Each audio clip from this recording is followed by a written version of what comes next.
নবীজি সাল্লাল্লাহু আলাইহি ওয়াসাল্লাম মক্কা থেকে যখন হিজরত করে মদিনায় গেছেন, তো হিজরতের 6 বছর পরে, মদিনায় যাওয়ার 6 বছর পরে নবীজি সাল্লাল্লাহু আলাইহি সাল্লাম একদিন সাহাবায়ে কেরামকে বলছেন সকালবেলা যে আমি গত রাত্রে স্বপ্নে দেখছি তোমাদেরকে নিয়ে আমি আল্লাহর ঘর তাওয়াফ করছি, উমরা করতেছি।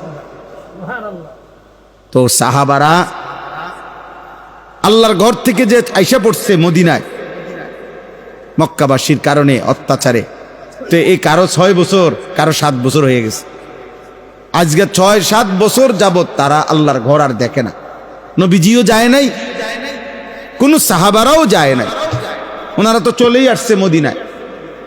6 বছর পরে যখন নবীজি সাল্লাল্লাহু আলাইহি সাল্লাম আজকে বললেন যে তোমাদেরকে নিয়ে স্বপ্নে দেখছি আল্লাহর ঘর তাওয়াফ করছি, উমরা করতেছি, সাহাবায়ে কেরাম সাথে সাথে দাঁড়ায়া ইয়া রাসূলুল্লাহ আমরা এখনই, এই বছরই এখনই আমরা রেডি হইতেছি, আল্লাহর ঘরে যাব।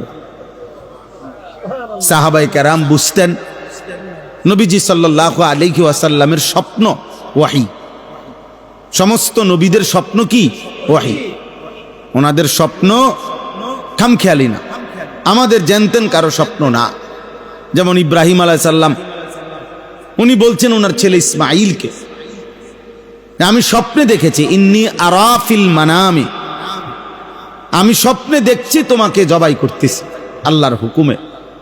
তো ছেলে ইসমাঈল এটা বলে নাই যে আব্বা, মাত্র 8-10 বছর 12 বছরের ছেলে, ইমানদারের সন্তান, উনি বুঝে, এই এত ছোট বয়সে উনি বুঝে যে নবীর স্বপ্ন ওয়াহী, নবীর স্বপ্ন মামুলি কিছু না। এই জন্য ইসমাঈল বলছে আব্বা আমি রেডি, আপনি এখনই পালন করেন, ইয়া আবাতি ফাআল মা তুমার, আল্লাহর হুকুম পালন করেন।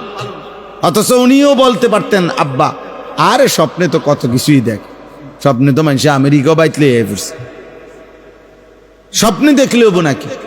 ছেলেও তো বলতে পারত আব্বা স্বপ্ন তো স্বপ্নই, এটা নিয়ে পড়ে থাকার কি না। ইব্রাহিম আলাইহিস সালামও বুঝছেন আমার স্বপ্ন এটা ওয়াহী, ইসমাঈলও বুঝছেন আমার স্বপ্ন কি ওয়াহী। তো আজকে যখন নবী সাল্লাল্লাহু আলাইহি সাল্লাম বললেন আমি স্বপ্নে দেখছি তোমাদেরকে নিয়ে আল্লাহর ঘর তাওয়াফ করছি, সাহাবারা বুঝছেন এটা নবীর স্বপ্ন ওয়াহী, অতএব ওনারা রেডি হয়ে গেছে।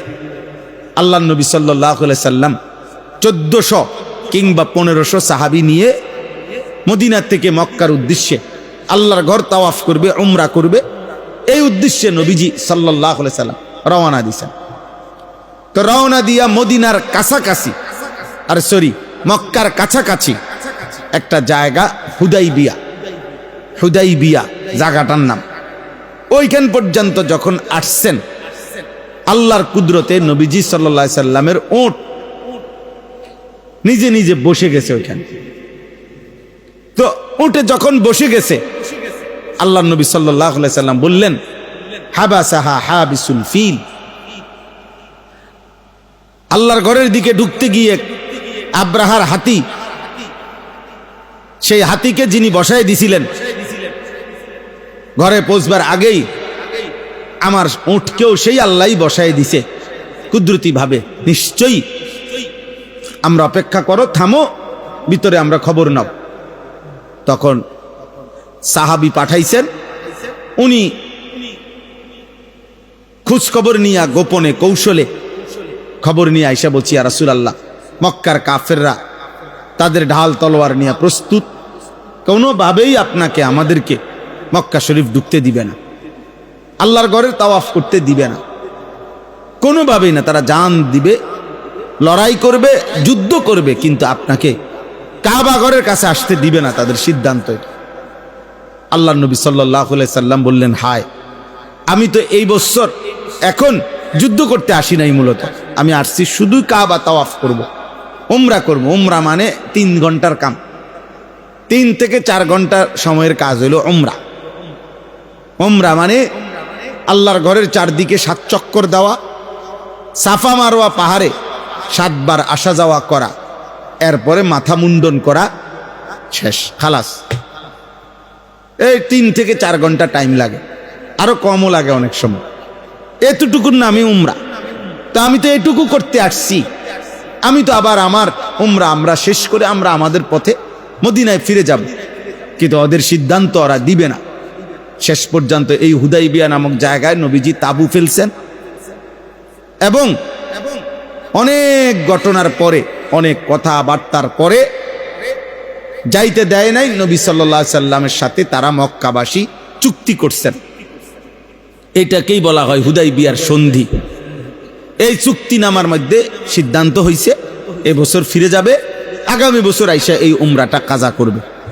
এবং নবীজি সাল্লাল্লাহু আলাইহি সাল্লাম পরের বছর আইসা এই উমরাটা কাজা করছেন, সাহাবাদেরকে নিয়ে উমরা করছেন পর। কিন্তু এই যে আল্লাহর ঘরে ঢুকতে বাধা দিল এরা, তো এখানে তাদের কয়েকটা কাজ করলো। এক নাম্বার হলো এরা আল্লাহর সাথে, এই মক্কাবাসী প্রথম হলো এরা আল্লাহর সাথে কুফরি করলো। এরা তো কাফের মুশরিক। 2 নাম্বার, যে মানুষগুলো আল্লাহর পথে চলতে চায়, ইসলামের পথে, তারা তাকে আল্লাহর পথে চলতে তাদেরকে বাধা দিচ্ছে। 3 নাম্বার, আল্লাহর ঘর মসজিদ, মসজিদে হারাম কাবা, আল্লাহ তাআলা সৃষ্টির শুরু থেকে কিয়ামত পর্যন্তের জন্য এটা ভিতরে যারা বসবাস করে এই কাবার আশেপাশে এবং বাহিরের থেকে যারা এটার ভিতরে ঢোকে এই মক্কা নগরীতে, সবার জন্য আল্লাহ তাআলা কিয়ামত পর্যন্তের জন্য এই কাবা, মসজিদে হারাম এবং হজ্জের সাথে সংশ্লিষ্ট যেই জায়গাগুলো, কাবা, মসজিদে হারাম, সাফা মারওয়া, মিনা, আরাফা, মুজদালিফা, এই জায়গাগুলো কিয়ামত পর্যন্তের জন্য গোটা পৃথিবীবাসীর জন্য, ইমানদারদের জন্য ওয়াকফ, মুক্ত, সবার জন্য অনুমতি। এখানে কারো অধিকার নাই আটকাইয়া রাখা, বাধা দেওয়া। অথচ এই মানুষগুলো তারা তো মক্কার মসজিদে হারামের পাশে থাকে না, শুধু তোমাকে থাকতে দিছি আমি, আর তোমরা আমার বান্দারা আসতে চায়, তোমরা তাদেরকে বাধা দিচ্ছ। এই অধিকার কই পাইলা?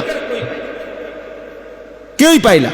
তদুপরি সিদ্ধান্ত নিছে যে কাবার চত্বরে মসজিদে হারামের কাছে যদি ওরা আসে, রক্তপাত করবে, এদেরকে হত্যা করবে, মুসলমানদেরকে। তো আল্লাহ তাআলা বলেন, আমার ঘরের কাছে এই ধর্মদ্রোহী, আল্লাহদ্রোহী কাজ, এত বড় জুলুম, এই ইচ্ছা পোষণ করলা কেমনে? তো আল্লাহ তাআলা এখানে 4টি অপরাধের বর্ণনা দিছে। 1 নাম্বার, যারা কুফরি করলো। 2 নাম্বার, যারা আমার বান্দাদেরকে আল্লাহর পথে চলতে বাধা দিল। 3 নাম্বার, যারা সবার জন্য অনুমতি যেই মসজিদে হারাম সেখানে ঢুকতে বাধা দিল। 4 নাম্বার, আমার হারামের সীমানার মধ্যে যারা আমি আল্লাহর হুকুমের লঙ্ঘন করে জুলুম অত্যাচারের ইচ্ছা পোষণ করলো, আল্লাহ দ্রোহী কাজের, আমি এই সমস্ত নাফরমানকে বললাম নুযিকহু মিন আযাবিন আলীম, আমি তাদেরকে অত্যন্ত ভয়ানক মর্মান্তিক শাস্তি দেব। এইটা হলো এই প্রথম আয়াত। এতক্ষণেই বুঝাইলাম।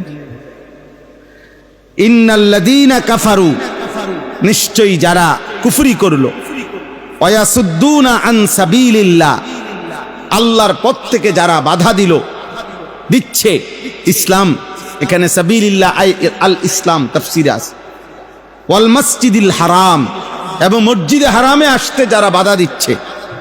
আল্লাযী জাআলনাহু লিন-নাসি সাওয়াআনিল আকিফু ফীহি ওয়াল বাদ, যেই ঘরটি, যেই মসজিদটি আমি বানিয়েছিলাম পৃথিবীর সমস্ত মানুষের জন্য, চাই সে আভ্যন্তরীণ হোক বা বহিরাগত হোক, মানে চাই সে মক্কা নগরীর হোক অথবা মক্কা নগরীর বাহির থেকে হোক, আমি তো সবার জন্যই বানাইছিলাম।